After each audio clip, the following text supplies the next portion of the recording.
رفيقي السفر هذا سأبدأ بكانكون، وهي عبارة عن جنة استوائية وملاذا لإجازات الربيع. ستستمتعون معي بليلة القرصان، سينوتي دوس أوجوس، متحف العصر الجليدي، وحديقة إكسكاريت. من هناك آخذكم إلى تولوم، تشيتشين إتزا وكوبا. هذه هي مواقع حضارة المايا قبل وصول كولومبوس إليها، والذين حكموا يوكاتان طوال 400 سنة الماضية. استمتعوا.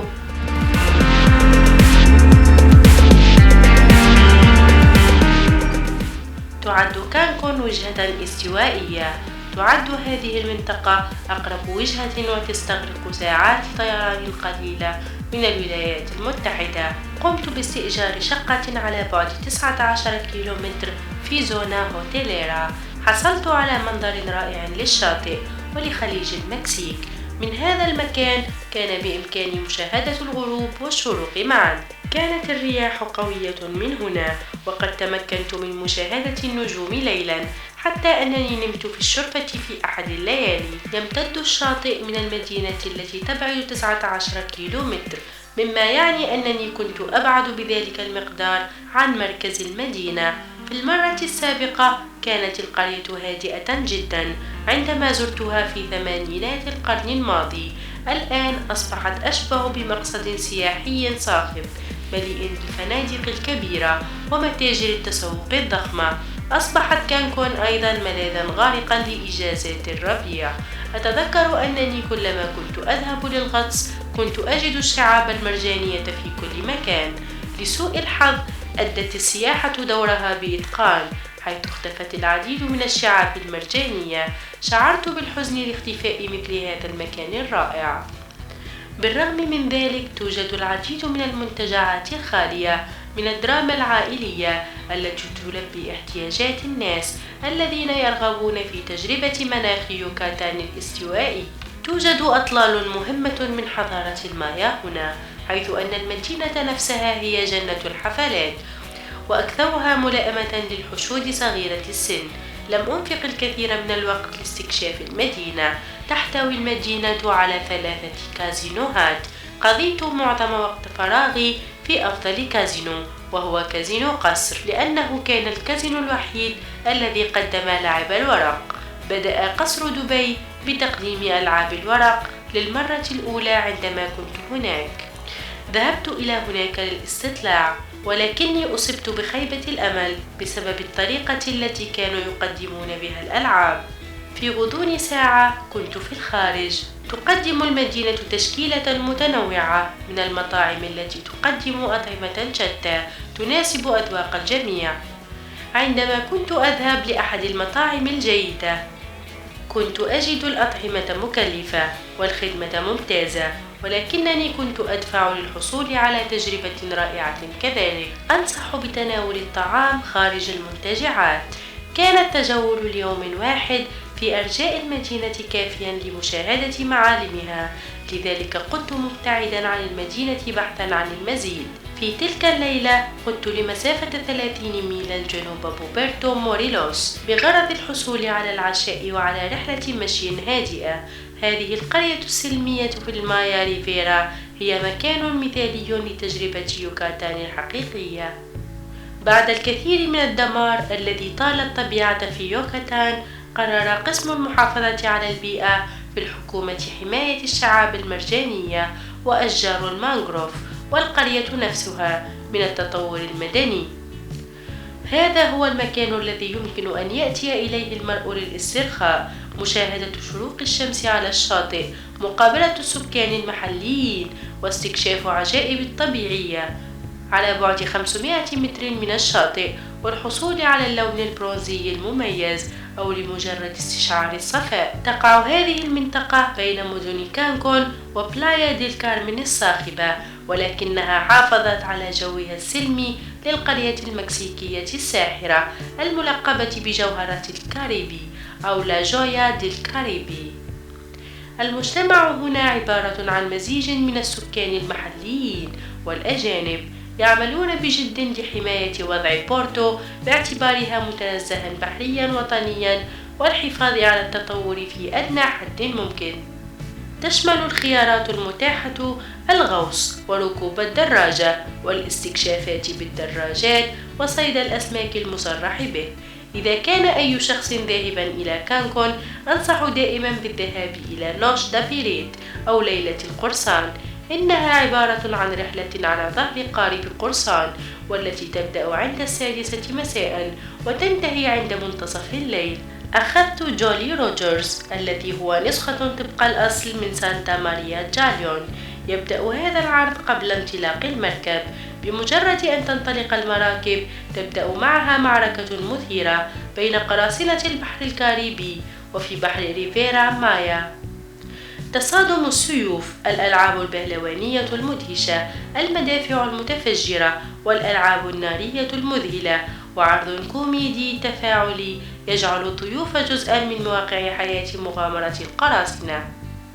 المعرض يبدأ مع تحية مبهجة من أحد القراصنة، ومن ثم يبدأ العرض. كان القراصنة منسجمين في تأدية أدوارهم، مما منحنا تجربة فريدة ناتجة عن قدراتهم الرائعة على الارتجال وإلقاء النكات الممزوجة بالأنشطة الممتعة على سطح المركب. يتم تقسيمهم إلى مجموعات صغيرة، حيث يتم تعيين أحد القراصنة على كل مجموعة. يحافظ القرصان على انتعاش المجموعة بتقديم المرطبات والتأكد من أن كل شيء يسير على ما يرام. كان الجزء الأخير من المعرض أيضا رائعا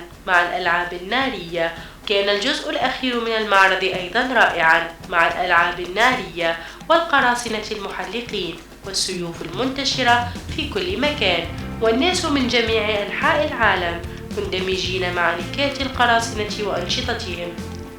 كان جميع القراصنة جيدون وبقوا متقمصين لشخصياتهم بشكل مستمر. يعرف هؤلاء القوم كيف يتعاملون مع الحشود. توفرت فرص عديدة لالتقاط الصور مع القراصنة.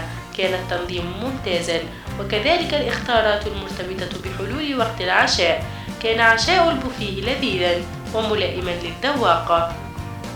يوجد كذلك قائمة الطعام الخاصة بالقراصنة الصغار. كان العرض رائعا، أنصح بحضوره بشدة، وكما يقولون أهوي.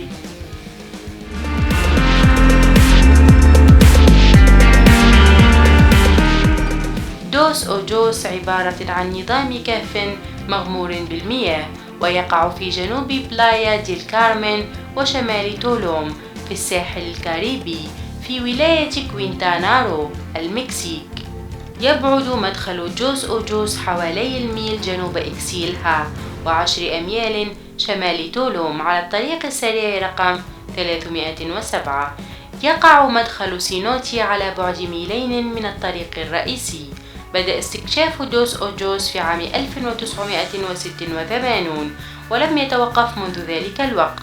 أعمق نقطة تم تسجيلها للكهف تقع على عمق 37 ميلا تقريبا. تقع دوس أوجوس بمساحة شاسعة موازية وإلى الشمال من نظام كهف ساك إكتون. بقيت دوس أوجوس من ضمن أعلى 10 إن لم تكن أعلى 3 أطول أنظمة كهوف تحت الماء في العالم. هنا تتوفر رياضة الغطس أو الغوص المصحوبة بمرشدي رحلات.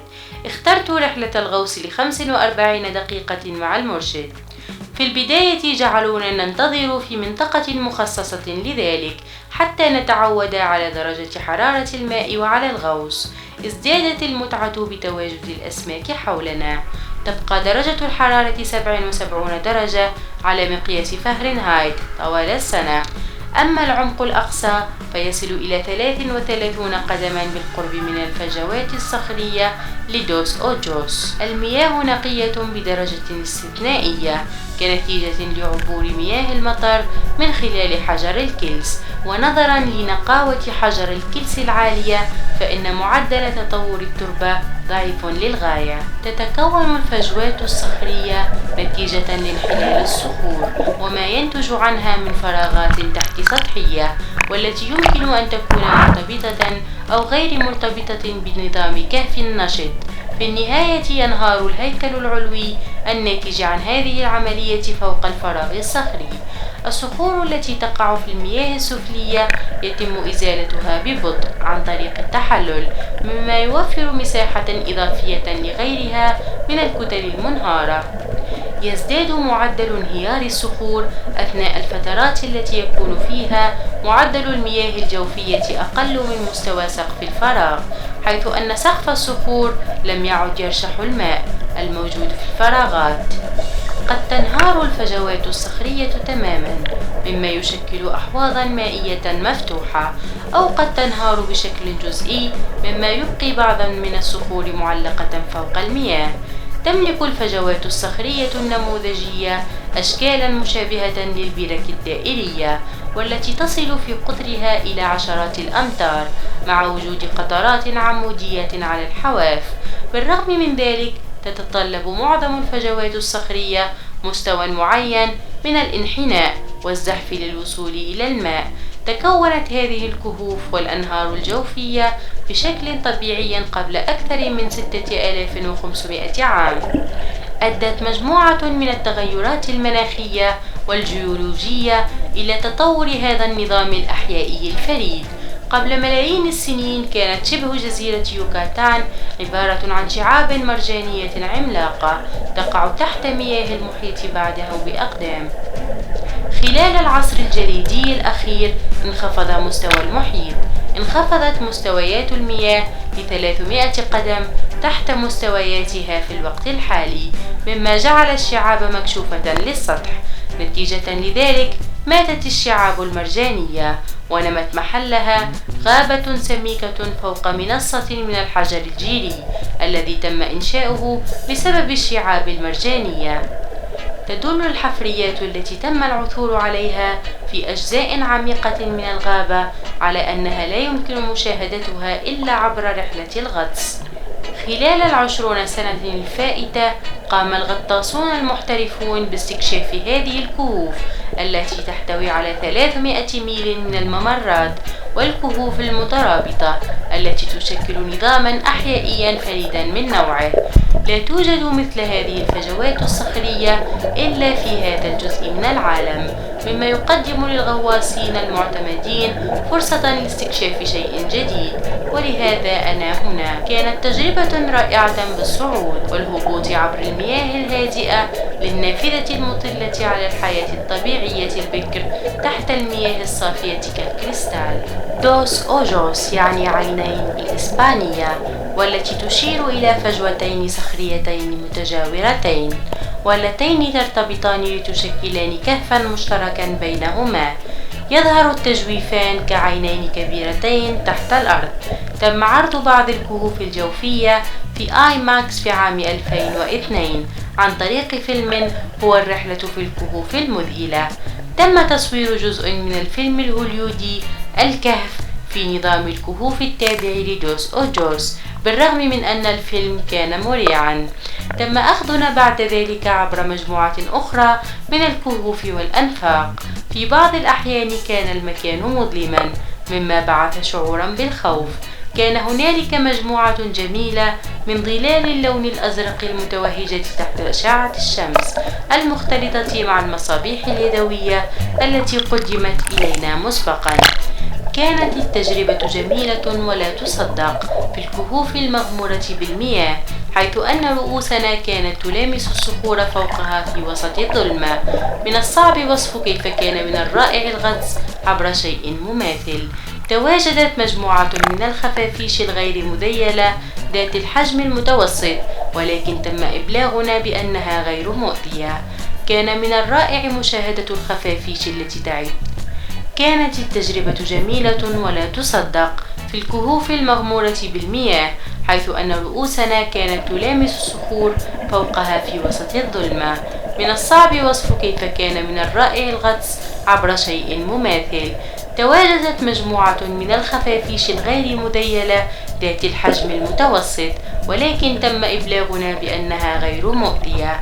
كان من الرائع مشاهدة الخفافيش التي تعيش هنا، والتي كانت معلقة من الأسقف أو تطير حولنا بسعادة دون إعارة أي اهتمام لوجودنا. بالرغم من تكلفتها العالية، فإن تجربة الغطس والغوص هنا ممتعة للغاية وغير مرعبة إطلاقا. بالعودة إلى عملية تكون هذا النظام من الكهوف الهائلة والتي تشكلت عن طريق الذوبان التدريجي للحجر المرجاني سهل الاختراق. تسمى هذه الكهوف بالحل solution لأنها تكونت نتيجة للذوبان التدريجي للحجر الجيري القلوي بسبب المطر الحمضي.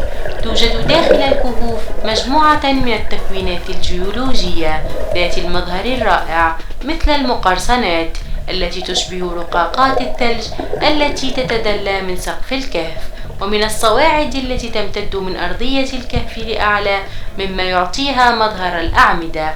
تم ترقيم هذه الصواعد حتى وصلت الأعداد إلى الملايين، أما الأحجام فتتراوح بين حجم قلم الرصاص وحجم شجرة كبيرة. انهارت العديد من الكهوف بينما بدأ المناخ في التحول إلى الدفء مع نهاية العصر الجليدي منذ 18,000 سنة مضت. امتلأت الكهوف بالمياه بسبب ارتفاع منسوب مياه البحار. انهارت العديد من الكهوف بينما بدأ المناخ في التحول إلى الدفء مع نهاية العصر الجليدي منذ 18,000 سنة مضت. امتلأت الكهوف بالمياه بسبب ارتفاع منسوب مياه البحار. يمتلك العلماء آراء مختلفة عن مدى سرعة ارتفاع منسوب المياه، ولكن معظمهم يوافقون على أن الماء وصل إلى مستواه الحالي منذ أكثر من 1000 عام مضى. الكربون الذي تم إيجاده مع القطر الأثرية في بعض مناطق الكهوف يظهر أن الكهوف تمت زيارتها من قبل البشر منذ أكثر من 9000 سنة. للتحذير، إذا كنت ممن يشعرون بالاختناق من الأماكن المغلقة لا تدخل إلى هذه التجويفات الصخرية. حتى وإن لم تكن كذلك، من الممكن أن تكون ردة فعلك غير متوقعة مما قد يسبب لك التوتر. بعض الفجوات تعاني من ظلام دامس مما قد يبعث فيك الإحساس بأنه يمكن أن تضيع بسهولة. بالرغم من أن هذه المسألة متعلقة بالإدراك، فإنه بوجود مرشد جيد وباتباعك للتعليمات مع تمتعك بصحة جيدة كل ذلك سيضمن بأنك ستكون على ما يرام. هذه التجربة ممتعة وتستحق العناء، ومن الممكن أن تكون مغامرة العمر. عندما تزور التجويفات الصخرية اعتبر أنك ضيف وتصرف على هذا الأساس. يجب أن تظهر الاحترام وتتخذ الحذر أثناء الغوص والغطس والمشي فوق أرضية المكان، وبالأخص قرب أحد مواقع الغطس. إن الحياة الأحيائية الهشة والتكوينات الطبيعية والتاريخ الأثري متوافرة لإمتاع غواصين وإلهامهم. يجب على الغواصين أن يتركوا التجويفات الصخرية تماما كما وجدوها، لذلك لا تحمل معك إلا ذكريات. واقتل الوقت فقط ولا تترك شيئا خلفك ما عدا فقاعات الهواء. في النهاية أود أن أضيف أنه إذا فكرت بزيارة أحد التجويفات الصخرية خلال رحلتك إلى كانكون فعليك بهذه.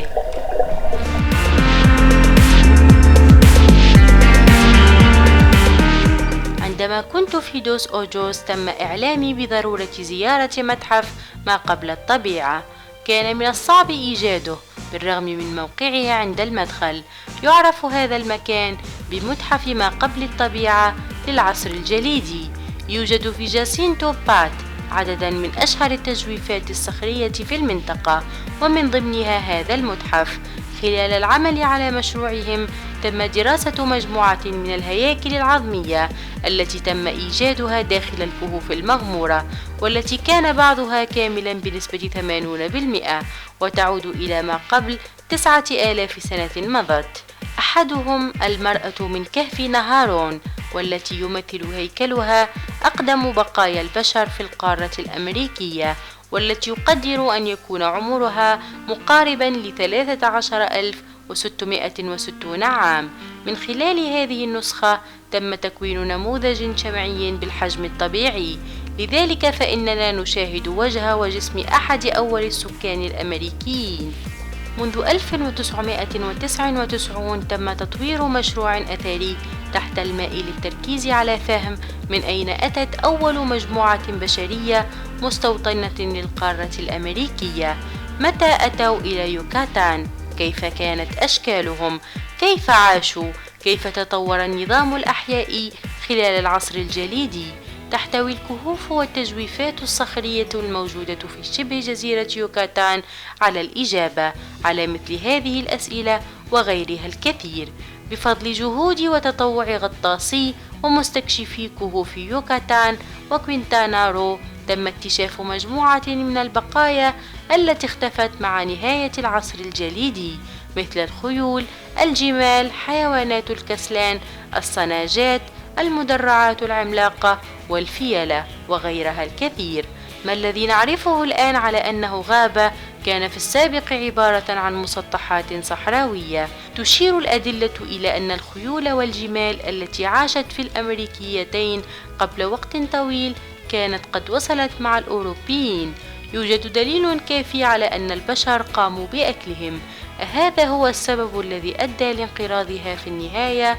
يشير العصر الجليدي إلى آخر فترة جليدية، والتي بدأت قبل 110,000 عام، حيث استمر تأثيرها لما يقارب 20,000 عام، والتي انتهت حوالي العام 8,000 قبل الميلاد. التغيرات في مستوى المحيط تصل إلى 400 قدم، توسع الأنهار الجليدية وتجمد البحيرات الكبيرة اضطر الكائنات الحية للتحرك عبر ممرات لم تكن متاحة من قبل. بعد أن استمرت لأكثر من ملايين السنين ولما يقارب من 80 نوعا من الثدييات، كان الانقراض هو التأثير النهائي للعصر الجليدي. نحن على مشارف عهد تغير مناخي جديد، ومع هيمنة كائنات ذات معدل استهلاك عالي. من سيكون المنقرض التالي؟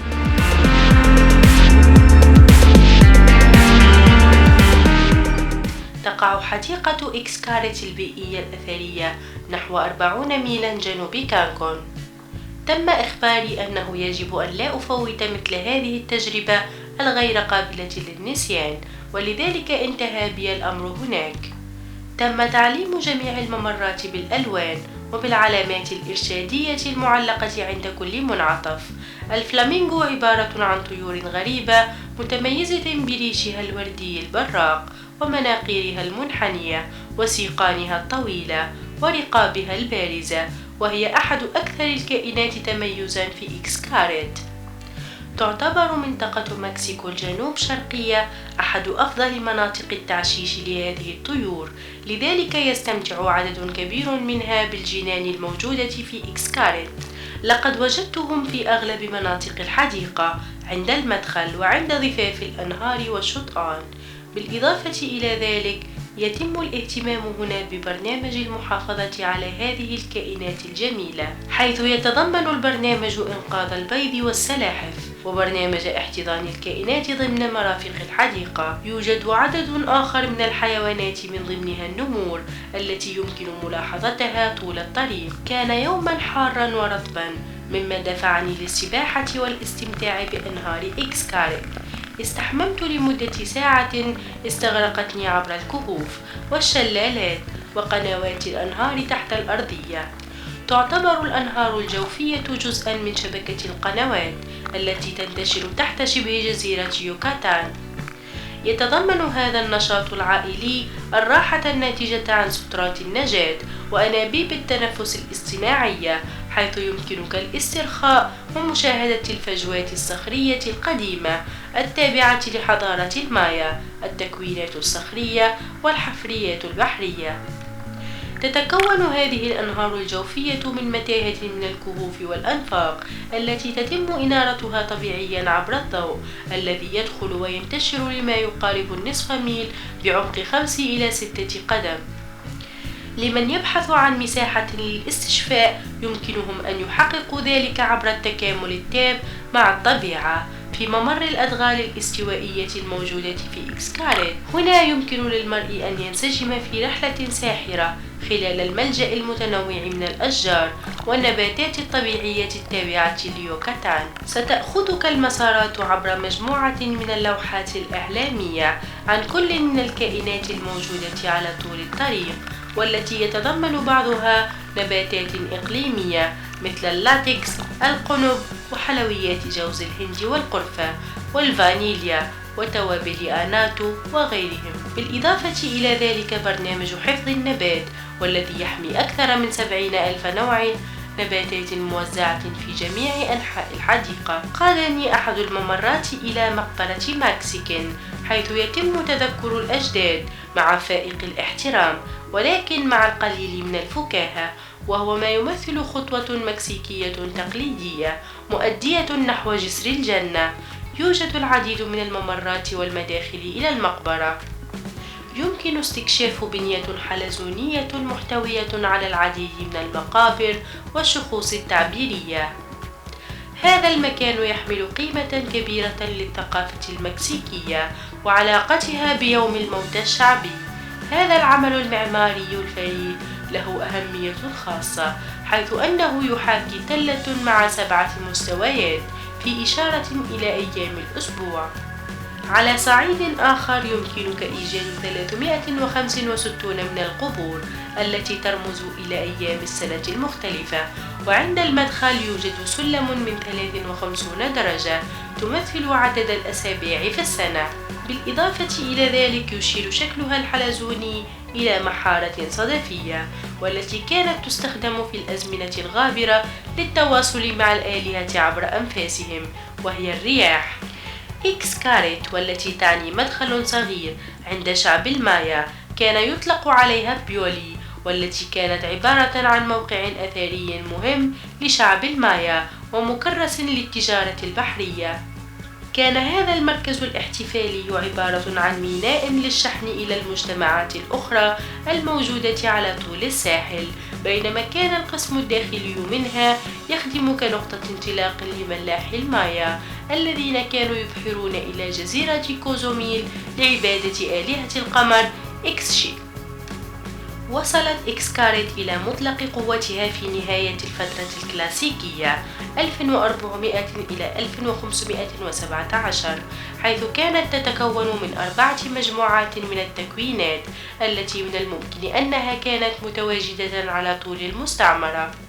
هنا يمكنك تحويل رحلتك إلى إكسكاريت إلى مغامرة أثرية واكتشاف الأهرامات المختلفة واحدا تلو الآخر والمخبأة في التكوينات الطبيعية للحديقة. تعرف على موروث ثقافة المايا في إكسكاريت واستمتع بتجربة الأرض التي تعتبر جنة المايا القدماء على الأرض. يوجد العديد من الأحواض الطبيعية في الحديقة. إنه أفضل مكان للاستمتاع بالبحر الكاريبي ذي اللون الفيروزي وحركة المد والجزر والشمس الدافئة. هنا يمكن مشاهدة كيف تقوم الأمواج بملء وإعادة إفراغ المياه من أحواض الجاكوزي الطبيعية. ليست هذه الأحواض مثالية فقط لسباحة منعشة، ولكن كذلك للاسترخاء أثناء الاستمتاع لهدير المياه وهي تمر بين الصخور،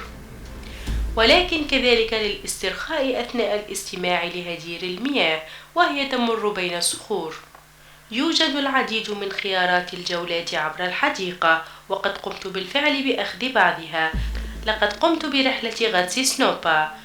يسمح نظام التنفس المبتكر بحرية الغطس المرتبطة مع تكنولوجيا الغوص. لقد استمتعت باكتشاف قاع البحر مع سنوبا، وبقيت تحت الماء بغرض استكشاف الأعماق بشكل أكبر. هذه المعدات بسيطة وسهلة الاستخدام.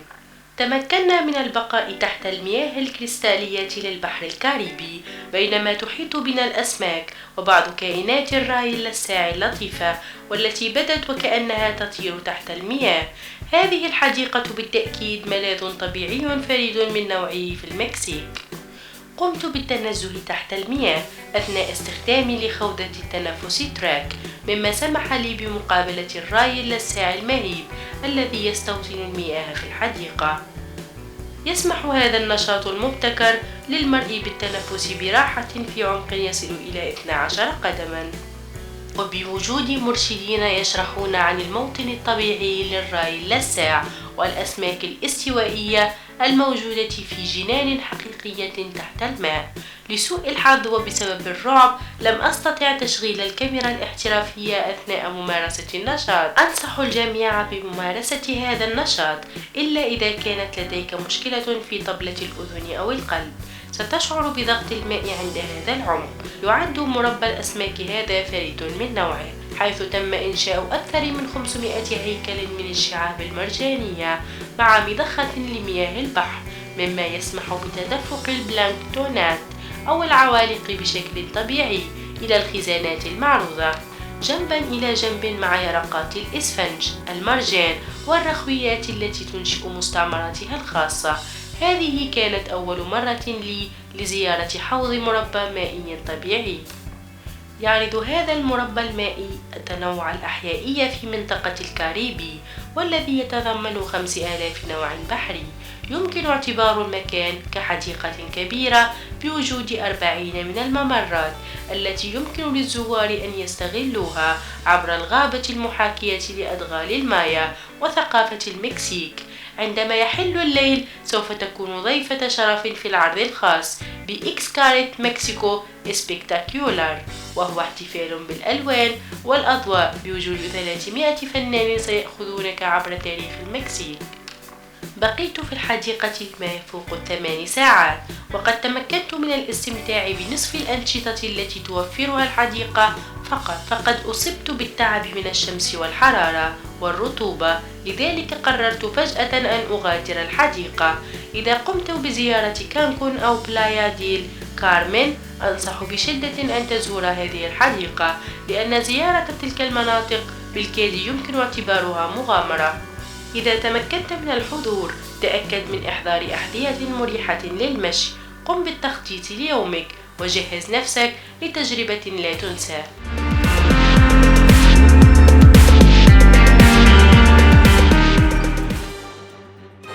تولوم هي موقع مدينة المايا المصورة ما قبل كولومبوس، والتي تعد ميناء كوبا الرئيسي، وتقع جنوب كانكون ب80 ميلا.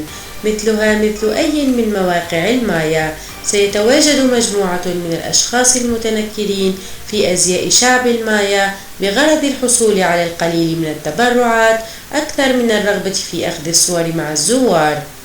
بعد الدخول إلى الموقع عبر أحد البوابات الخمس، سيستقبلك حقل من التلال المتحورة بلطف.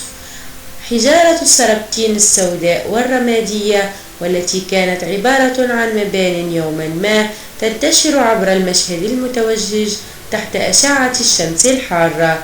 طبقا للغة اليوكاتيكية، فإن تولوم تعني الحائط، في إشارة إلى الحائط الكبير المحيط بالمستوطنة. أما في لغة المايا فقد كان يطلق على تولوم اسم زاما، والتي تعني الفجر، وهو اسم مناسب نظرا لموقعها الشرقي.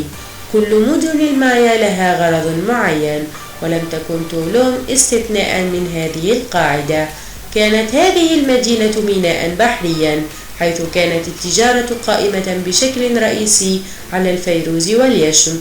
يعد موقع تولوم أحد المواقع القليلة المسوّاة بحائط والمبنية من قبل المايا. تقع هذه الجدران في 3 من أنحاء المستوطنة، حيث أن المحيط يحمي الجزء الشرقي منها. يقدر عدد السكان في ذلك الوقت بما يقارب 1000 إلى 1600 نسمة. تقع هذه الآثار على منحدرات ترتفع إلى 39 قدما. يعتبر موقع تولوم الأثري مضغوط نسبيا عند مقارنته بمواقع المايا الأخرى المجاورة. بالرغم من ذلك، فهو أحد أفضل مواقع المايا الساحلية التي تم المحافظة عليها. تم بناء الجدار من حجر الكلس، حيث تبلغ سماكته 26 قدما ويمتد ل 1300 قدم بمحاذاة البحر. جزء الجدار الذي يكون الجزء العرضي من الموقع كان أقصر، ويصل فقط إلى 560 قدما على كلا الجانبين. إن عملية بناء هذا الجدار الضخم تستلزم وقتا وجهدا عظيمين، مما يعبر عن أهمية الدفاع عن الميناء البحري بالنسبة لشعب المايا. يوجد في الزوايا الجنوب غربية والشمال غربية من المكان أبنية صغيرة تم التعريف عنها على أنها أبراج مراقبة، مما يظهر مرة أخرى أهمية الدفاع في المدينة. بالقرب من الجزء الشمالي من الحائط يوجد تجويف صخري صغير يوفر المياه النقية للمدينة. كانت تولوم مشاركة في التجارة البرية والبحرية، مما جعلها موقع تجاري مهم، وخاصة بالنسبة للسبج وهو زجاج بركاني. بالاستناد إلى الجداريات المتنوعة وغيرها من الأعمال المنتشرة في الموقع، فإن تولوم كانت موقعا مهما لتمجيد إله الغوص أو الهبوط. أبرز الهياكل المتبقية هو كاستيلو أو القلعة، والتي تطفو على حافة الهاوية المكونة من الحجر الجيري، والتي ترتفع إلى 40 قدما فوق البحر الكاريبي. تم بناء الكاستيلو والذي يرتفع إلى 25 قدما فوق مبنى سابق تم تعميده، واحتوى على شعاع وعلى سقف هاو. تحتوي الأعتاب الموجودة في الغرف العلوية على زخارف منحوتة. يظهر أن بناء الكاستيلو قد تم على مراحل. يوجد ضريح صغير تم استخدامه كمنارة للقوارب القادمة للميناء. يشكل الضريح علامة تفصل الحاجز المرجاني المقابل للموقع. يقع معبد فريسكوس أمام الكاستيلو، وهو أحد أفضل المباني الصامدة. أمعن النظر إلى داخل المعبد حتى تتمكن من رؤية اللوحة الجدارية المرسومة في الأقسام الثلاثة. يمثل المستوى الأول عالم المايا المرتبط بالموتى، أما القسم الأوسط فيمثل الأحياء، والقسم الأخير يمثل الخالق وآلهة المطر. تم استخدام المعبد كمرقب لملاحظة تحركات الشمس. يزين تمثال نيتشيد المرتبط بإله الغوص واجهة المعبد. تم تصوير إله الغوص كذلك في المنطقة الوسطى من الموقع. يوجد فوق الجدار الغربي تمثال محفوظ نرجس لإله الغوص، مما أعطى المعبد اسمه. لا تزال توجد جدارية على الجدار الشرقي، والتي تشبه الأسلوب الذي تم إنشاؤه في مرتفعات المكسيك، والذي يسمى أسلوب مكسيكا بويبلا.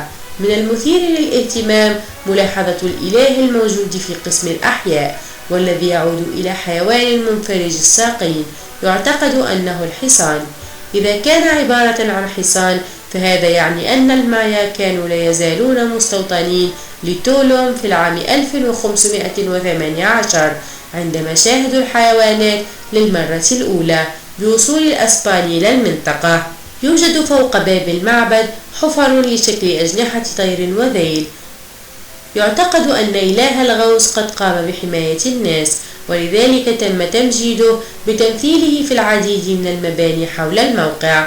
من خلال هذه التحقيقات تم تحديد أن تولوم كانت مستوطنة خلال الفترة ما بعد الكلاسيكية حوالي العام 1200 ميلادية. استمر استيطان المايا للمكان حتى وصول الأسبان في بداية القرن السادس عشر. تم التخلي عن الموقع نهائيا مع نهاية القرن السادس عشر. يتشابه هذا النوع من الأبنية مع ما يمكن إيجاده في تشيتشين إتزا، ولكن بمقاييس أصغر. تتقاطع الطرق الساحلية والبرية في تولوم، والذي كان واضحا من عدد القطع الأثرية في الموقع أو بالقرب منه، والتي تعود إلى مناطق تغطي وسط المكسيك وأمريكا الوسطى. قطع النحاس الأثرية من أراضي المكسيك المرتفعة تم إيجادها قرب الموقع، وكذلك تم إيجاد تحف الصوان والسيراميك والمباخر والمجسمات الذهبية في جميع أنحاء يوكاتان. كان الملح والمنسوجات من ضمن السلع التي تم إحضارها إلى تولوم عبر البحر، ثم تم توزيعها عبر المناطق الداخلية. تتضمن السلع التقليدية التي يتم تصديرها الريش والسلع النحاسية القادمة من مصادر في المناطق الداخلية. يمكن نقل البضائع إلى البحر عن طريق الأنهار مثل ريو موتوغوا ونظام ريو يوسكانتا، والذي يمكن أن يصل المرء إليه من المناطق الداخلية، مما يمنح نظام الملاحة البحري فرصة للوصول إلى المواقع المرتفعة والمنخفضة. كونه أحد أفضل مواقع المايا الساحلية التي تمت المحافظة عليها، فإن تولوم اليوم موقع سياحي مهم. من الممتع تجميع النقاط التي تدلنا على ما كانت عليه تولوم قبل 1000 عام. ولكن من الممكن أن يكون مشروع متعب كذلك. لذلك من الجيد اصطحاب شيء بارد للشرب بالإضافة إلى قبعة وبدلة سباحة. في العام 1995 توقفت السياحة لفترة وجيزة بسبب الإعصار المدمر روكسان، والذي ضرب تولوم بسرعة رياح وصلت إلى 115 ميل في الساعة. كان الضرر متوسطا.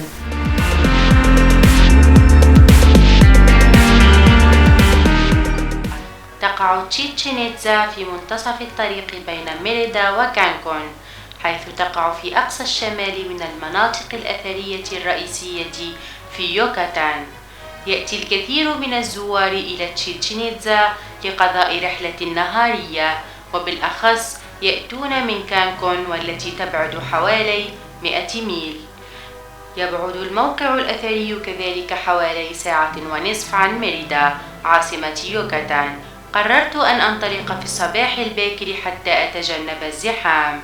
بالرغم من ذلك لم أصل إلا بعد ساعتين بسبب حالة الفساد السائدة. سيحاول رجال الشرطة عمل أي شيء للحصول على عطايا من السواح. يمكن تمييز السياح بسهولة من خلال سياراتهم المستأجرة. هرم كوكولكان أو الكاستيلو سيكون من أول الأشياء التي يتم ملاحظتها بمجرد الدخول للموقع والمشي لفترة من الوقت. هذا هو أكثر معالم تشيتشين إتزا شهرة. كان هذا الهرم عبارة عن معبد مكرس للإله كوكولكان أو الثعبان المصقول والملقب بالقلعة. تتواجد مجسمات الثعبان المصقول نزولا على جانبي المدرج الشمالي، والتي يتم تعويضها بواسطة الظلال الناتجة عن طبقات الزوايا عند اعتدال الخريف والربيع. بالعادة كان شعب المايا يقومون ببناء معابد هرمية أحدث وأكبر فوق القديمة. قام علماء الآثار بإنشاء أنفاق تسمح بمشاهدة معبد كوكولكان القديم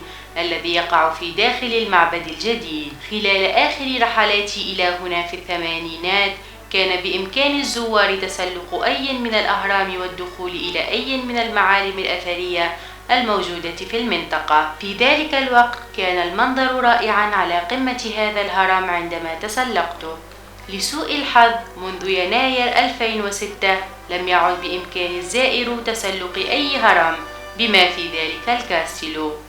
تم التشديد على سلامة المناطق المحيطة نتيجة لتآكل وتدمير بعض الآثار المقدسة. يوجد هنا العديد من زواحف الإجوانا التي تتجول بحرية في الأنحاء. بينما كنت مستمتعا بالموقع استولت هذه الإجوانا على اهتمامي، ومن ثم هربت بعيدا. كانت تشيتشين إتزا مركز الحج لقدماء شعب المايا لما يزيد عن 1000 عام. بمساحة تفوق 300 فدان، تعد هذه المنطقة كذلك من أكبر وأغنى المناطق بالعالم الأثرية. والأهم من ذلك أن هذا المكان له قيمة تاريخية مهمة، حيث أنه يجسد فترتين مفصليتين قبل أن تظهر الحضارات اللاتينية في أمريكا الوسطى. تعد تشيتشين إتزا أهم موقع للبقايا الأثرية الخاصة بحضارة المايا في يوكاتان. توجد حول الكاستيلو مجموعة من المدرجات التي تدل على أنه تم بناء المجمعات الضخمة. أما في جهة الشمال الغربي فتوجد مجموعة 1000 عمود. تم إنشاء المدينة بالقرب من 2 من التجويفات أو ما يطلق عليهم الفجوات الصخرية، والتي سهلت استغلال المياه الجوفية الواقعة في سينوتي، والتي كانت تتبع إكستولوك خلال الفترة الكلاسيكية. يختلف التاريخ لهذه المستوطنة باختلاف الحسابات المحلية. أحد المخطوطات تشير إلى وجودها في الفترة بين 415 و35 قبل الميلاد، بينما تشير غيرها إلى 455 قبل الميلاد. هذه هي منصة كوكب الزهرة والمنصة المستديرة. في وسط منصة كوكب الزهرة يوجد بروز لرجل على هيئة ثعبان طائر، والذي يمثل تجسيدا لنجم الصباح. يمكن ملاحظة وجود الحصير باتجاه السلالم والتي ترمز إلى السلطة. أما في الزاوية فيمكن مشاهدة ما يسمى هنا غزل السنين جنبا إلى جنب مع كوكب الزهرة. في الأصل تم طلاء المنصة بالأخضر، الأحمر، الأزرق والأسود. تم العثور على أحد القرابين في السلم الشرقي، وهو عبارة عن جمجمة مقطوعة لرجل. المنصة الدائرية، وهي أحد المباني القليلة التي تتميز بدقة التشكيل في تشيتشن إتزا، تحتوي على وعاء للقرابين بالإضافة إلى منطقة صغيرة مرصوفة بالأحجار. ربما كان هذا المبنى يوظف بغرض كونه منبرا للاحتفالات والطقوس والرقصات. أهمية هذا المبنى، والذي يمتلك 4 سلالم مع الدرابزينات المزينة بالثعابين المتشابكة، تكمن في أنه بني فوق كهف عميق. كان المكان مقرا للعبادة قبل أن يصبح موقعا للجنازات. إنه عبارة عن العنصر المركزي في مجمع الاحتفالات، والذي يتألف من المعبد، المنصة، الطريق، وإكستولوك سينوتي. تم تغطية المعبد والمنصات العلوية المتواجدين على القاعدة بالجص الملون والنقوش الأسطورية. تم تأكيد أنه تم استخدامها حتى ما بعد آخر الفترة الكلاسيكية، ولكن مع بعض التغيرات في الوظائف. هذا هو الحجر الذي تم استخدامه لتغطية الركن الجنوب شرقي. كان يتواجد فيما مضى على الجزء العلوي من صندوق عظام الموتى. يوجد 16 من أحجار التغطية تلك، 4 منها في كل زاوية. من الممكن أن يعبروا عن آلهة المطر تشاك، كوكولكان أو إتزامنا.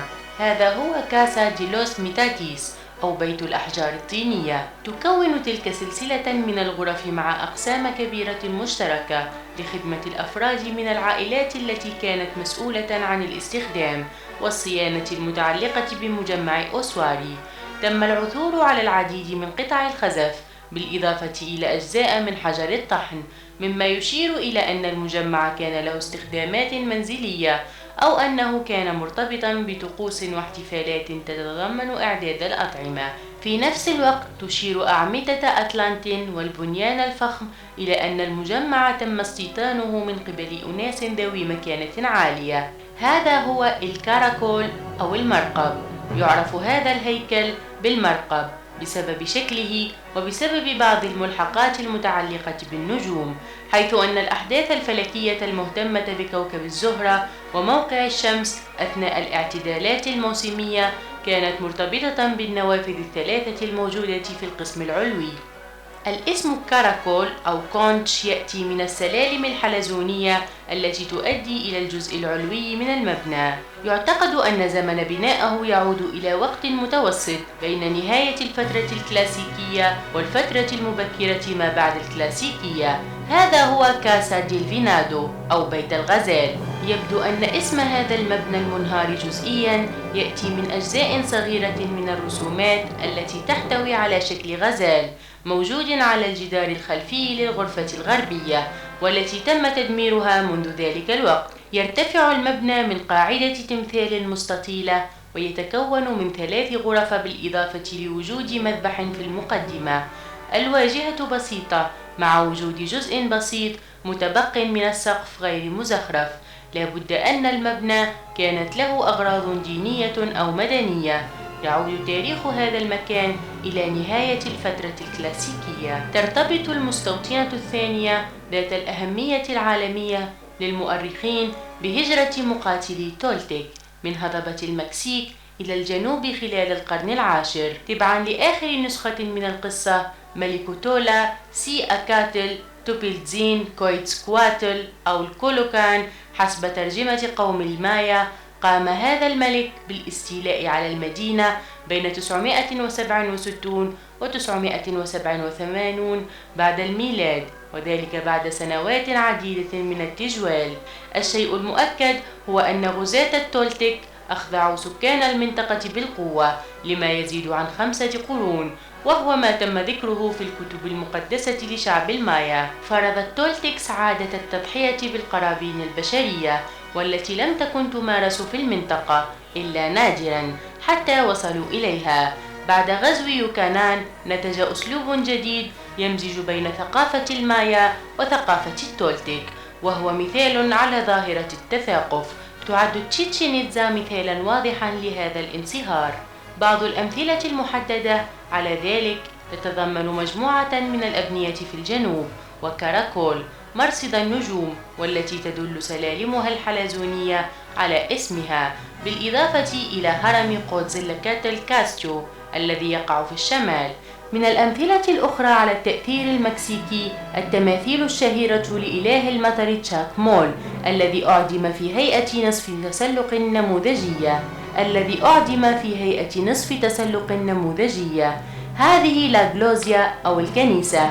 هذا المبنى الصغير بغرفته اليتيمة يعود اسمه إلى ما يسمى بالدير المرتبط بدير الراهبات، وكذلك للزخرفة الوافرة على واجهته العليا والتي ترتفع لأعلى بسبب الغرفة التي تعتلي الهرم وما لها من مكانة عالية. يمكن للمرء أن يلاحظ مناطق واسعة مغطاة بالجص الأصلي في الطوق الإغريقي الموجود في اللوحة المركزية. تشكل أقنعة بيجنوزيس العناصر الرئيسية للواجهة، مع وجود رمز في وضعية الجلوس إما لأحد الأسلاف أو الآلهة متصل مع أنف القناع المركزي. هنالك أيضا أشكال ترمز لحامل السماء في أركانها الأربعة. هذا هو تمبلو دي لوس تابليروس إسكولبيدوس. يأتي اسم هذا المبنى من النقوش المنحوتة على الجدران الشمالية والجنوبية للرواق، والتي تصور مناظر للناس والحيوانات والنباتات الحقيقية والخيالية التي تهيمن على اثنين من المحاربين. يتكون هذا المعبد من معبد شيد على أساس بلاطة مع وجود أعمدة أمامه. تشير القرابين التي تم العثور عليها كنتيجة للتنقيبات إلى مجموعة من الاحتفالات المتعلقة بممارسات مرتبطة بالنار. هذا هو الأوساريو أو تومبا ديل جران ساكريديوتي. أهمية هذا المبنى والذي يمتلك 4 سلالم مع الدرابزينات المزينة بالثعابين المتشابكة تكمن في أنه بني فوق كهف عميق. لم يكن المكان موقعا للجنازات، ولكن كان مكانا للعبادة. يعتبر هذا المكان العنصر الرئيسي في مجمع الاحتفالات، والذي يتألف من المعبد، المنصة، الطريق، وإكستولوك سينوتي. من المحتمل أن يكون هذا المجمع التعبير الاجتماعي لأحد الأسر أو غيرها من التقسيمات الاجتماعية لتشيتشين إتزا. تم تغطية المعبد والمنصات العلوية المتواجدين على القاعدة بالجص الملون والنقوش الأسطورية. تم تأكيد أنه تم استخدامها حتى ما بعد آخر الفترة الكلاسيكية، ولكن مع بعض التغيرات في الوظائف. تم بناء المزيد من المباني خلال فترة حكم التولتيك، حيث كانت هذه المباني عبارة عن خليط من أسلوب المايا والتولتيك. حوالي 1221 بعد الميلاد انتفض شعب المايا ضد حكم تشيتشين إتزا. لم يتم التخلي عن المدينة أبدا، ولكن بسبب أنه تم تغير موقع القوة السياسية في المنطقة تراجع الازدهار، ولم يتم بناء أي أبنية رئيسية جديدة. منذ ذلك الحين تم استعادة وتطهير العديد من الهياكل الأثرية، مما ساعد على زيادة أعداد الزوار. هذا هو تمبلو دي إكستولوك، والذي يقع بجانب إكستولوك سينوتي، والذي يعد ثاني أكبر سينوتي أو مجرى في وسط تشيتشين إتزا، والتي تأخذ اسمها عنه.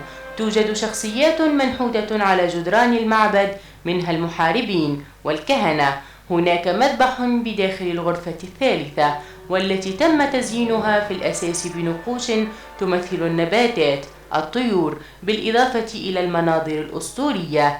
أمامها وتماما تحت الأرضية يوجد وعاء للقرابين، والذي تم العثور عليه مع بعض البقايا البشرية.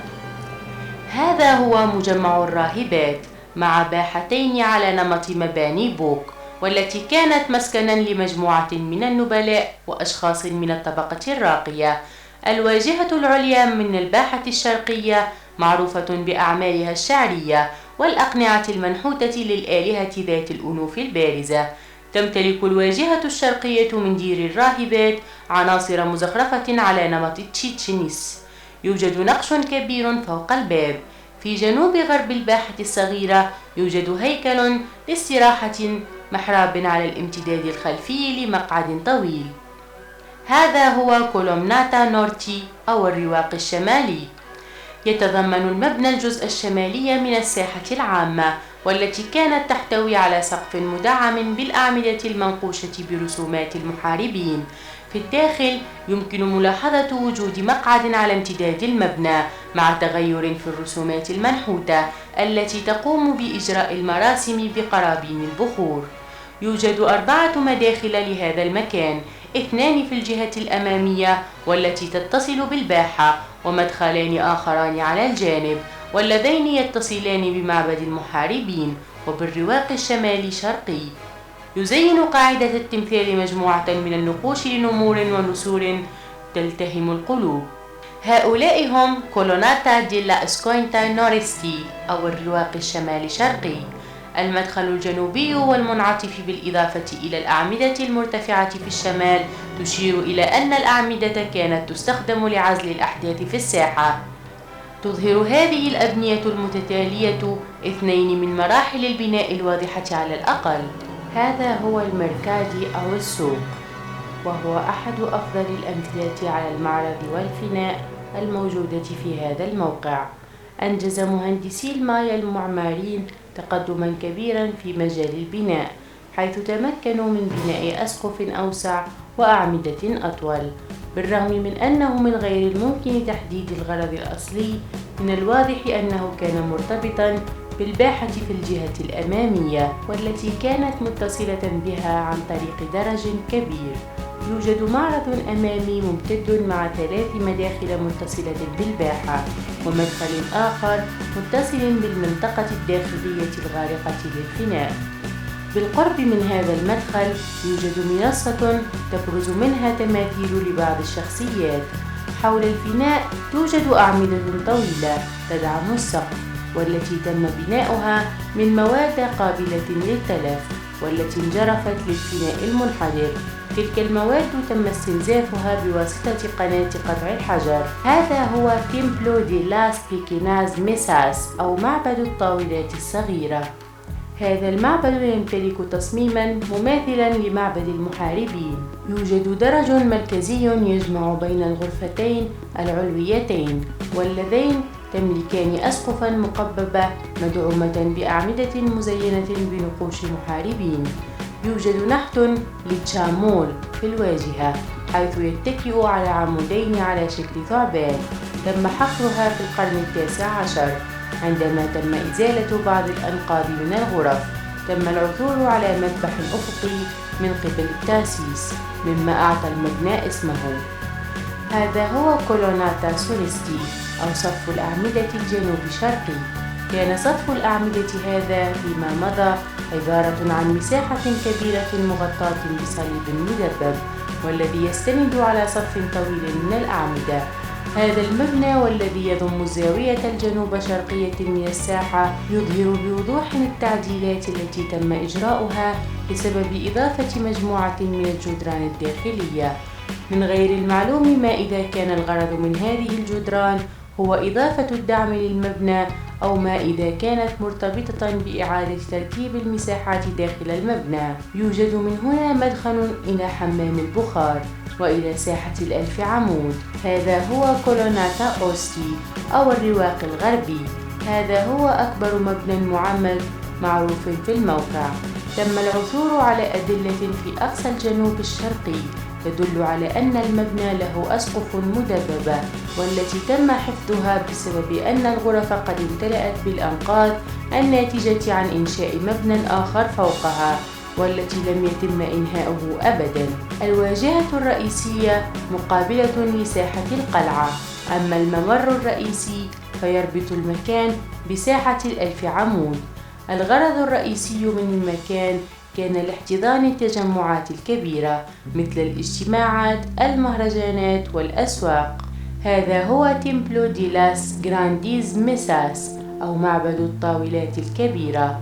هذا هرم صغير بقاعدة رباعية مع وجود مبنى أعلاه، حيث توجد حجيرات مستطيلة مدعومة بالأطالس الصغيرة، ومن هذه الأطالس يأتي اسم الهيكل.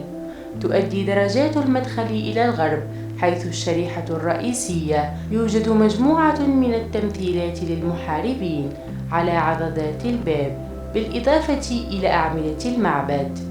توجد أفاريز من الثعابين والنمور المريشة في الأجزاء العلوية من الجدران الخارجية. يغطي هذا البناء بناء آخر تحته، مع وجود زينة غنية لثعابين على السطح ومحاربين على الأعمدة. بعد فترة قصيرة من بعثات الأسبان الأولى للمنطقة، بدأ الأسبان محاولاتهم لإخضاع شعب المايا الذين أظهروا عدائية تجاه حكم التاج الأسباني الذي أنشأ وجود استعمار في أراضي المايا في شبه جزيرة يوكانان ومرتفعات غواتيمالا. هذه الحملة والتي يرمز إليها أحيانا بالفتح الأسباني ليوكانان أثبتت أنها عملية طويلة وخطرة على الغزاة، حيث استغرقت 170 عاما والآلاف من المساعدين الهنود قبل أن يتمكن الأسبان من السيطرة على جميع أراضي المايا. على عكس إمبراطوريات الأزتك والإنكا، لم يوجد مركز سياسي وحيد للمايا للإطاحة به، مما سيمكن الأسبان من السيطرة على الشعب بعد إنهاء المقاومة. على النقيض، اضطر الاستعمار الأسباني إلى مواجهة كل قوة من شعب المايا على حدة، حيث أن الكثير منها حافظ على مقاوماته العنيدة. معظم الغزاة كانوا يهدفون إلى الاستيلاء على الثروة الناتجة عن استغلال موارد المعادن الثمينة مثل الذهب والفضة، بالرغم من أن أراضي المايا كانت تفتقر إلى مثل هذه الموارد. أصبحت هذه الحقيقة عاملاً إضافياً للغزاة الأسبان بأن يشعروا بالإحباط، حيث أنه ما أتى بهم في البداية هي الوعود بالحصول على الثروات الموجودة في وسط المكسيك والبيرو. قام مسؤولي الحكومة والكنيسة الأسبانية بتدمير نصوص المايا وما يطلق عليه بكتابة شعب المايا، ولكن بالصدفة تم الحفاظ على 3 كتب ما قبل كولومبية تعود إلى الفترة ما بعد كلاسيكية. بقيت بعض مناطق المايا مستوطنة من قبل شعبها ومستقلة عن الأسبان حتى نهاية القرن ال17. في النهاية تم إسكاتهم من قبل الأسبان في العام 1697. هذا هو الجران جيوجو دي جولوتا، وهو أكبر ملعب كرة في أمريكا الوسطى. هذا هو الجران جيوجو دي جيلاتو، وهو أكبر ملعب كرة في أمريكا الوسطى، ويتكون من جدار طويل على كل جانب مع حلقات وأطواق منحوتة بصور أفاعي مجنحة. زينت الجدران قليلة الانحدار بمناظر من التضحيات بلاعبي الكرة. عند كل طرف من الملعب ذي الشكل النصف دائري توجد جدران قصيرة لدعم المباني المزينة بالنقوش والرسومات. باتجاه الشرق يعبر معبد النمور والدروع عن مواكب كبار الشخصيات ومشاهد من المعارك التي تمثل صورة حية عن تاريخ تشيتشين إتزا. يعبر حجم الملعب وارتفاع الحلقات على أنه من غير المرجح أن الكرة تصيب الحلقة بواسطة الورك فقط، بالرغم من أن قواعد اللعبة كانت مطبقة في وقت الغزو. بشكل عام، الرحلة إلى تشيتشين إتزا ليست رائعة فحسب، بل إلزامية. هذه أحد الأماكن التي عليك زيارتها على الأقل مرة في العمر. يتناثر الباعة في مناطق عديدة من المواقع الأثرية، حيث يبيعون تماثيل آلهة المايا، لوحات مرسومة على قطع جلد صغيرة، قطع حرفية، أقمشة، جواهر، الزجاج البركاني وغيرها من المقتنيات. سيخيرونك أنها تكلف $، حتى يتمكنوا من جذب انتباهك، ولكن السعر يتغير عندما تبدأ بالمفاوضة. الشمس قوية هنا، فاجلب معك واق للشمس بالإضافة إلى قبعة. إذا لم تقم بذلك، اشتري من هناك. تأكد من أن تتناول المياه بكميات كبيرة. أولئك الذين لم يعتادوا على مثل هذا الطقس الاستوائي يمكن أن يعرضوا أنفسهم لخطر الجفاف.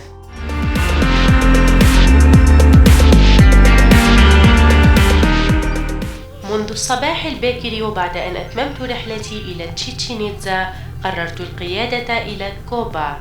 كان الطريق الذي تم إنشاؤه مؤخرا في حالة رائعة بلا ازدحام وبلا عناصر شرطة يطلبون التبرعات، لذلك قررت أن أقود سيارتي بالسرعة القصوى لبرهة من الوقت. كوبا عبارة عن مدينة مدمرة تعود إلى ما قبل حضارة المايا الكولومبية، وتقع في مقاطعة كوينتانا رو، مكسيكو. تبعد هذه المدينة حوالي 90 كيلومترا شرق موقع حضارة المايا المعروف بتشيتشين إتزا، حوالي 40 كيلومتر غرب البحر الكاريبي، 44 كيلومتر شمال غرب موقع تولوم، والتي تتصل بها عبر طريق حديث. نظرا لحجم هذا المتنزه ومسافة الميلين التي يجب قطعها قبل الوصول إلى موقع الأطلال، فقد تم اقتراح أن أستخدم دراجة هوائية للوصول إلى هناك، أو أن أستأجر أحدا يقود الدراجات الهوائية ثلاثية العجلات. بسبب معدات الكاميرا الخاصة بي اخترت الخيار الثاني، وهو ما لم أندم عليه فيما بعد. يعتقد بأن كوبا كانت مأهولة بما يقارب 50,000 من السكان، ومن المحتمل أن يكون العدد أكبر في ذروة حضارتها، حيث تضم الأراضي المبنية أكثر من 30 ميلا مربع. يرجع معنى اسم كوبا إلى المياه الراكدة التي تحركها الرياح، وهو اسم ملائم من الأسماء التابعة لشعب المايا، حيث أن المستوطنة محاطة ببحيرتين كبيرتين. تنتشر سلسلة من الحجارة والجصر من الموقع الرئيسي نحو مختلف المواقع الأصغر في الأنحاء. تعرف هذه التكوينات عند المايا بمصطلح سيكبي. تتجه بعض هذه الممرات نحو الشرق، بينما يمتد أطولها ل 62 ميلا غرب موقع ياكسونا. أحد هذه الممرات يمتد إلى تشيتشين إتزا. بينما كانت أوروبا لا تزال تقبع في العصور الوسطى، كان سكان هذه الأنحاء يهندسون الحضارة، حيث طوروا نظام الكتابة الوحيد في القارة الأمريكية، وكانوا كذلك سادة علم الرياضيات. لقد قاموا باختراع التقاويم التي نستخدمها اليوم، بالرغم من عدم توفر الأدوات المعدنية أو الدواليب أو العجلات الدوارة. تمكن هذا الشعب من إنشاء مدن واسعة عبر الأدغال، مع مستوى عال من الاحتراف الهندسي والتنوع. الإرث الحجري الذي صمد بصورة مذهلة في الأماكن مثل بارينكي، تيكال وتولوم، تشيتشين إتزا، برامجنا، كوبان وأوكسمال، كما صممت حضارة المايا الكلاسيكية لأكثر من 7 ملايين سنة. على الأرجح فإن حضارة المايا هي أكثر حضارة معروفة من الحضارات الكلاسيكية لأمريكا الوسطى. ما يعرف اليوم بجنوب المكسيك، غواتيمالا، بليز الشمالية وهندوراس الغربية تكونوا في البداية في يوكاتان حوالي 2600 قبل الميلاد، ثم ازدهروا في حوالي 250 ميلادي. بالاستناد إلى الاختراعات الموروثة والأفكار المرتبطة بالحضارات الأولية مثل أولمبيك، فقد قام شعب المايا بتطوير علم الفلك، نظام التقويم والكتابة الهيروغليفية. يعرف شعب المايا كذلك بدقة وتفصيل زينة أبنيتهم الاحتفالية، بما فيها المعبد، الأهرامات، القصور والمراصد، والتي تم إنشاؤها جميعا من دون استخدام الأدوات المعدنية.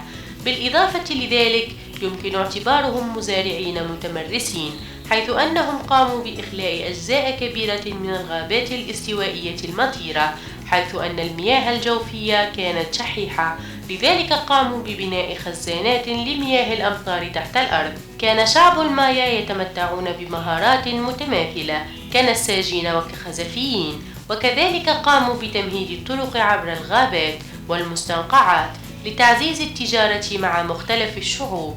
حوالي العام 300 قبل الميلاد اعتمد شعب المايا نظام حكم هرمي من النبلاء والملوك. تطورت هذه الحضارة إلى نظام ممنهج من الممالك خلال الفترة الكلاسيكية بين 200 و 900 بعد الميلاد. كان مجتمعهم يتكون من العديد من الولايات المستقلة، حيث أن كل منها تمتلك مجتمعها الزراعي المحلي مع المواقع الحضارية الكبيرة التي تتمركز حول مواقع الاحتفالات. بدأت هذه الحضارات بالانهيار في عام 900 بعد الميلاد، عندما ونظرا لأسباب لا زالت مجهولة تخلى شعب المايا الجنوبيين عن مدنهم. عندما اندمج شعب المايا الشمالي في مجتمع التولتيك حوالي العام 1200 ميلادية، كانت سلالة المايا قد وصلت إلى نهايتها، بالرغم من أن بعض الأطراف المركزية استمرت في الازدهار حتى الغزو الأسباني في بداية القرن السادس عشر. بنيت المجموعة على شرفة واسعة متضمنة لمجموعة من المباني، وهو ما يخالف غيرها في كوبان التي تفتقر إلى التوزيع الدقيق. توجد 8 مسلات منحوتة، وغيرها العديد من المذابح غير المتجانسة وغير المرتبطة بهم. يدل الهيكل العظيم للمسلة على أن المجموعة كان لها استخدامات مدنية واحتفالية ذات أهمية بالغة. هذا هو كونجونتو بينتوراس أو مجمع الرسم. تعود مجموعة المباني هذه غالبا إلى آخر فترات الاحتلال في كوبا. يحتوي هذا المبنى في جزئه العلوي على مبنى، حيث تم طلاء الإفريز والعتبة الداخلية برسومات غنية، بالإضافة إلى الشاهدة. على الأغلب فإن المكان كان يتضمن سقفا من المواد القابلة للتلف، وأمامه 13 مذبحا صغيرا، مما يوحي بطبيعة الطقوس في المجمع.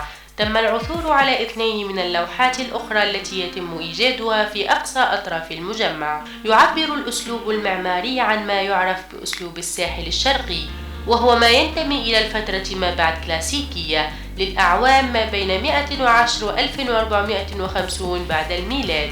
يحتوي الموقع على العديد من المعابد الهرمية الكبيرة، ويعرف أطولها بمجموعة هياكل نوهوتش مول، والتي يصل ارتفاعها إلى 138 قدما، كما تقود 120 درجة إلى أعلى هرم نوهوتش مول، والتي تبلغ 137 قدما. يعد هذا المبنى كذلك أطول معبد هرمي في شبه جزيرة يوكاتان الشمالية.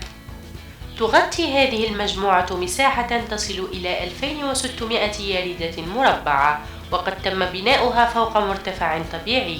تأتي كلمة نوهوتش مول من كلمة المايا نوهوتش، والتي تعني كبير، بينما مول تعني تل، والتي تتكون من 7 أجسام بزوايا دائرية وسلمين في الجهة الجنوبية. يعود المعبد العلوي إلى الفترة ما بعد الكلاسيكية للأعوام بين 1100 و 1450 ميلادية، وفي الواجهة توجد محارب حيث يمكن ملاحظة إله هابط.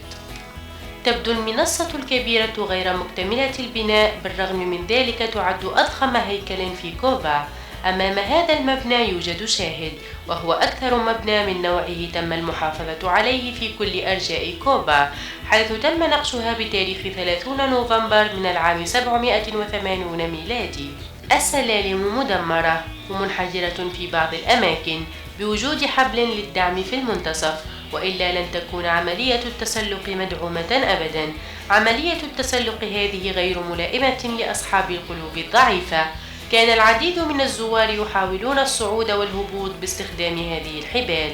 سمحت هذه السلالم الضيقة والمنحدرة للمتسلقين باستخدام الجوانب فقط للعبور صعودا أو هبوطا. تمكن البعض من الوصول للقمة.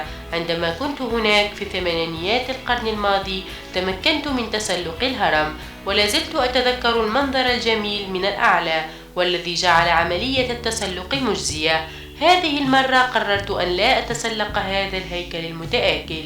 من الصعب علي أن أفكر بالتسلق مع وجود هذه الحرارة العالية والرطوبة المرتفعة. للتنبيه: أحذر معك الرذاذ الواقي من البعوض إذا لم ترغب بأن يتم التهامك حيا من قبلهم.